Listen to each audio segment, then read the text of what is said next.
Bom, depois da fala do Pedro, do Sauer, da Ana, eu fico muito à vontade para justificar o que eu vou comentar rapidamente para vocês. Eu havia me proposto discutir um novo modo de produção pela via da solidariedade e pelo saber feminino. Mas depois de ouvir os colegas, depois de ouvir a Ana, eu me senti muito à vontade para explicar por que é que eu vou fazer essa fala. Então, eu preciso situar que eu sou mulher, eu sou negra e eu sou socióloga. Eu sou filha de pais assalariados, eu nasci na Ceilândia, meus avós são analfabetos até hoje. E o fato de eu discutir economia solidária, sociologia ambiental, o lugar da mulher, é porque eu vim de uma história de precarização muito grande, né? Eu fui criança no país da inflação. Então, era em 1980, meus pais trabalhavam muito e mal conseguiam colocar arroz e feijão. No dia que tinha arroz, feijão e ovo, era uma festa. Então, quer dizer, aquela sensação de que eu só podia ver um mundo melhor se as pessoas tivessem decência e dignidade no mundo do trabalho. E já muito antes de fazer sociologia, eu também entendia que, bom, tinha alguma coisa errada na gestão que as pessoas faziam desses recursos. Quer porque estavam, né, destruindo os bens naturais que a natureza nos dava, quer porque elas estavam se autodestruindo. Né? Quer dizer, eu já com 10 anos percebia que meus pais trabalhavam à exaustão e não conseguiam manter um nível de dignidade. Então, entrei na universidade, o que eu fui fazer? Ponto. Sociologia do trabalho. Eu precisava pensar que outras alternativas existiam à forma de trabalho até então instituída. Forma essa que até hoje a gente vivencia, forma essa que está na crítica do Pedro, do Sauer, da Ana, quer dizer, que gestão fazemos dos recursos, que usos fazemos dos territórios, quais os conteúdos das nossas lutas. Então, quando eu fui pensar a questão do trabalho, eu queria reinventar o trabalho. Presunçosa nem um pouco, né? Mas era uma forma de eu achar que o mundo podia ser melhor. Nos meus estudos, para mim ficou muito claro que essa pergunta não se satisfazeria se eu não tomasse como sujeito o papel da mulher. E não porque eu sou feminista, sou feminista também, mas sobretudo porque, historicamente colocando, essa mulher, né, tinha um lugar, aspas, do cuidado, da reprodução social, né? Se até então, e por longos anos, a produção econômica pelas mãos do feminino era contestada, gerar ou não gerar valor, a reprodução social estava posta, mesmo que pelo silêncio, mas estava posta. Alguém cuidou de você, alguém trocou suas fraldas, alguém lhe ensinou as primeiras palavras, e esse alguém tem uma marca sexual, esse alguém é mulher. Bom, então isso já dizia bastante, né? Mas não dizia, por exemplo, que em situações de exclusão extrema, em cidades satélites próximas a de vocês aqui, Riacho Fundo, Samambaia, Santa Maria, que foram os lugares que eu estudei, em Vila Estrutural, mulheres com renda de até R$150, ou seja, uma pobreza extrema, isso é mais ou menos 2005, 2006, 2007, conseguem ainda manter em casa, né, 5, 6 filhos. O marido não existe, ou abandonou, ou ela sofre algum tipo de agressão física desse cara, e ela mantém sozinha a cesta familiar dela. Ela lava, passa a cozinha, ela faz crochê, ela vende din-din. E aí, observando essas mulheres, e é particularmente um núcleo urbano, tá? Daqui a pouco eu chego no núcleo rural, eu começava a ver algo que, na verdade, não tem novidade nenhuma. É uma mulher numa situação de exclusão, mas que atende a uma função social a ela delegada, que é de manter o vínculo societal. Quer dizer, eu estou na pobreza, eu não tenho reconhecimento, uma política pública ainda não me alcançou para me tirar dessa exclusão extrema, mas ela está ali por uma questão moral, ética, existencial, né? Por valores que são repassados ano após ano, de que ela tem que dar conta, e ela tem que aguentar. Ela aguenta a dor, ela aguenta a fome, ela aguenta o traficante que tira o filho dela na porta de casa, né? E aí, mesmo na exaustão e na precariedade, ela consegue ainda pensar em alternativas solidárias ao mundo do trabalho, mediado somente pelo capital. Aquela ideia, então, colocada pelo Sauer inicialmente, de que a economia tem que ser só a economia monetária. O uso da terra tem que ser só o uso econômico. Não, não tem. Porque se assim fosse, gente, uma parcela muito grande da sociedade hoje brasileira, né, já teria morrido ou teria se automutilado, porque, enfim, as pessoas perderiam, né, condições de cortejar um futuro melhor. Então, a gente tenta reintegrar esses laços. O nome que se dá para isso hoje é economia solidária. Alternativas à economia de capital, em que pela via da cooperação, da associação, da divisão equitativa, né, de tarefas, pela tomada em comum de decisões, as pessoas tentam fazer uma outra gestão dos recursos naturais. Daí porque não dá para discutir economia solidária sem discutir questões agrárias, questões ambientais, questões de desenvolvimento sustentável, né? Bom, isso é uma realidade urbana e uma realidade rural. O que as mulheres no campo estão fazendo? Então, recentemente eu tenho acompanhado um grupo de mulheres num povoado chamado Moinhos, não sei se vocês conhecem. Está em Alto Paraíso, e do centro de Alto Paraíso até o povoado são 13 quilômetros. E olha que engraçado, a dinâmica de reproduzir vínculos sociais a partir da miséria se repete. Mas em que condições? Geralmente, nesse povoado, os maridos, os companheiros vão para a construção, né? Não chega a dizer construção civil, mas pequenas construções em Cavalcante, São João da Aliança, Terezinha, e as mulheres ficam no povoado. É um povoado que hoje conta com 380 pessoas. E qual é a luta das mulheres hoje lá? Como é que elas podem fazer com que os filhos permaneçam no povoado? Porque uma coisa é ser Paulo, filho da Dirinha, outra coisa é ser Paulo, que em Brasília vira guardador de carro. O que daria mais identidade para esse cara? Quer dizer, ser filho da Dirinha e ter condições de viver e produzir a partir do território deles lá em Moinho, ou ter que migrar para Brasília ou qualquer outro centro urbano um pouco maior e tentar viver dos trocados que se ganha na rua. Então, elas não precisaram de mim para fazer essa reflexão, nem dos nossos diplomas. A vivência delas, né, as interroga sobre isso todo dia. O que é que faz com que meu filho, meu neto, permaneça na comunidade e dê uma continuidade à comunidade? Até porque eles são netos de quilombolas e tem toda uma história da tomada daquele lugar, e para elas é fundamental permanecer ali. Agora, né, ficar na situação limite em que vivem, ter uma renda, quer dizer, pra você ter uma ideia, em Moinho, para que elas tenham R$580 no final do mês, gente, é muito sacrificioso. Então, qual é a alternativa que elas encontraram? Uma horta comunitária, uma pequena sala de tecelagem, né, e a desidratação de folhas e frutas do cerrado. E uma mulher só não faz isso. São 20 mães que moram no povoado e que estão tentando, nos últimos 5 anos, ter esse grau de mobilização.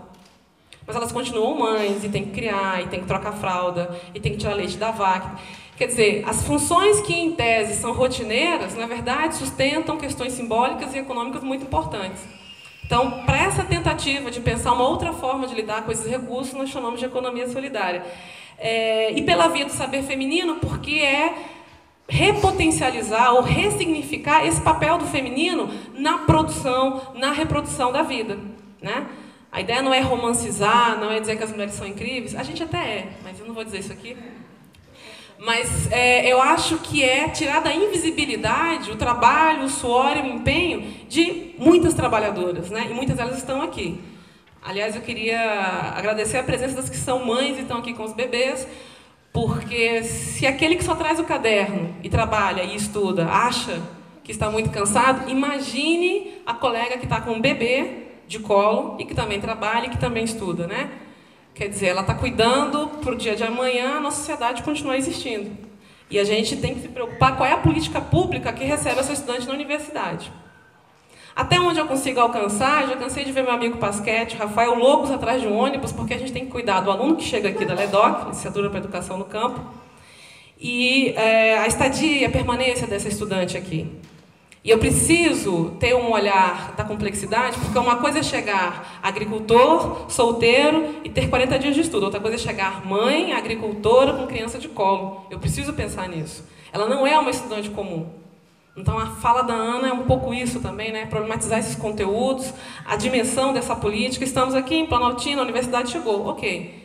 Mas ela está dando conta do que ela realmente se pretende, né? Ela atende a todas essas especificidades, enfim. Eu acho que é uma questão importante. Para fechar a minha fala, eu teria muito mais para falar, como mulher, negra, socióloga. Eu quero lembrar uma publicação da professora Maria das Graças Rua, que a Ana, inclusive, já apontou aqui. É bom, não é? É esse.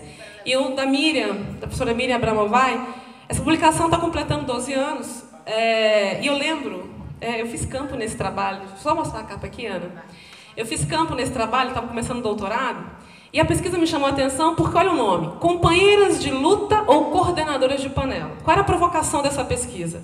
Ir até alguns assentamentos rurais, novos, consolidados ou em andamento, e entender um pouco as relações de gênero, ou seja, as relações entre homens e mulheres na tomada de espaço, poder e representatividade, legitimidade, direito de ser e de existir, né? Direito de também apontar quais seriam os conteúdos da luta. E aí, para quem estava no campo, eu era uma dessas estudantes, assustava saber o seguinte: a bandeira do direito social, a bandeira do acesso à terra, ela é muito intensa, muito forte por si só. Mas como o MST é uma célula da sociedade brasileira, ele não se furtou, gente, de algumas contradições e antagonismos. Quer dizer, elas eram excelentes coordenadoras de panela, mas na hora de discutir o empossamento da terra, a liderança pelo dia de paralisação na esplanada, quem ficaria ou receberia o nome do lote, elas não serviam. Eu lembro até hoje o meu espanto, porque eu falei assim, bom, é o MST e os caras estão brigando por questões universais.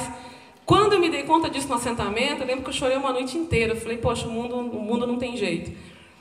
Claro, né? Eu não tinha a idade que eu tenho hoje, eu tenho 36, na época eu tinha 20 alguma coisa. Aí eu achava que, enfim, né, as coisas eram perfeitas. As coisas não são perfeitas, as coisas são contraditórias mesmo. E a gente tem que barganhar espaço, a gente tem que mediar soluções, a gente tem que botar o dedo e tentar dar conteúdo para as saídas, né? E aí eu marquei algumas falas aqui, dado esse meu estranhamento, que são muito interessantes.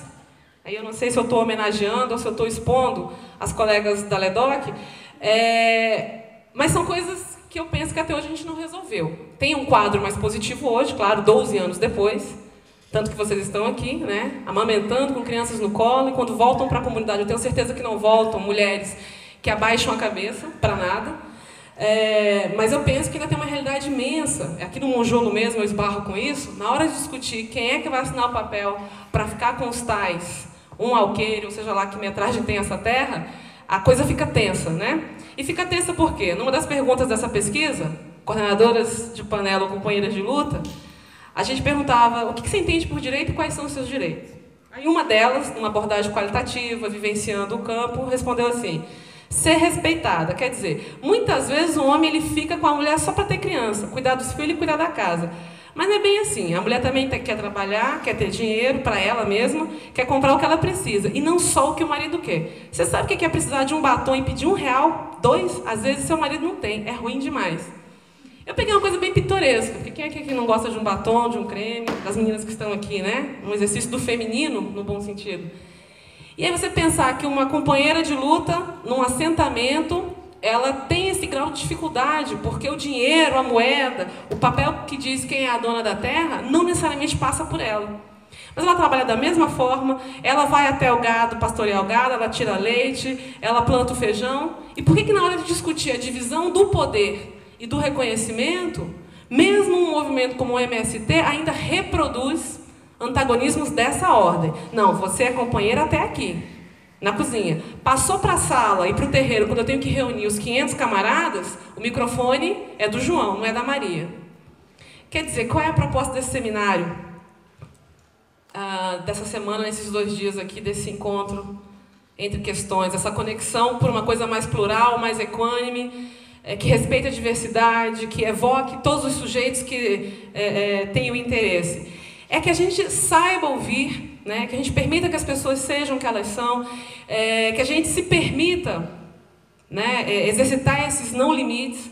Quando eu me coloquei aqui e me expus, e aí eu peço licença às minhas avós, de dizer qual é o meu lugar de fala, é um pouco localizando isso. Que universidade é essa? Que espaço é esse aqui? Quais são os estudantes que hoje compõem o nosso quadro? Quando a Ana também perguntou, né, que ciência nós estamos compondo. Eu quero acreditar que é uma ciência mais democrática, né?